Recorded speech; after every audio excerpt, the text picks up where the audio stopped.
Ayun mga paps, may gagawin tayo ngayon, Hyundai Aeon. Bali, kapapalit lang daw ni sir ng bearing dito sa harap pero natamaan agad. Tignan niyo mga paps, talagang kumakalog. Titignan natin kung ano yung naging cause, kung bakit tinamaan agad yung kanyang bearing. At nabaklas na natin yung gulong. Kung makikita nyo, talagang kumakalog. Bakit kaya siya kumakalog? Babaklasin natin ngayon to, baka hindi nila masyadong naigpitan or kaya ay hindi naka-align yung kanyang gulong. Nabaklas na natin mga paps, kung papansinin nyo, umaalog talaga yung kanyang bearing. Bago pa naman to pero umaalog na agad. Kaya titignan natin, babaklasin natin to kung ano ba yung talagang nangyari. Bali, na check na natin tong bearing mga paps.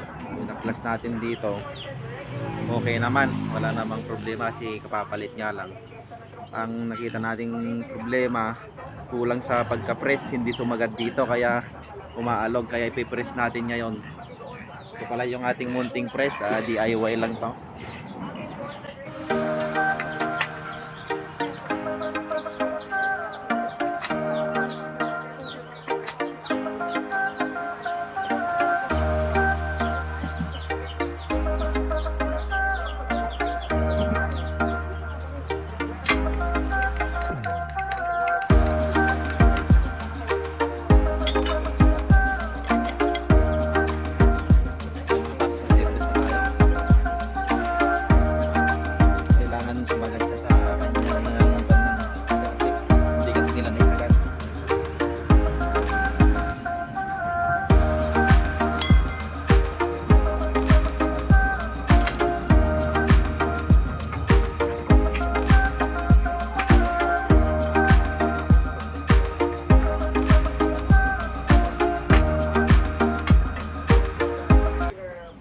Ayun, sumagad na siya mga paps. Nakikita nyo, wala nang alog.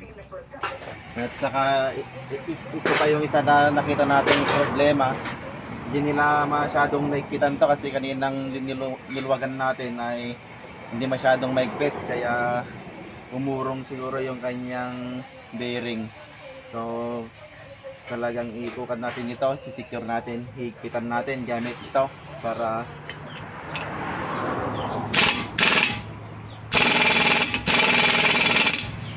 yan. Bali, may higpit na para hindi na.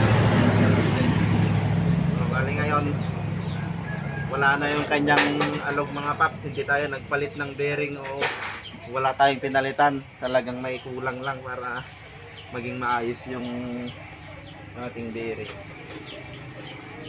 Ayan, tapos na nga natin na may kabit at may higpitan yung gulong. I-check natin kung meron pa yung kanyang alog. Wala na mga paps, okay na. So yun lang.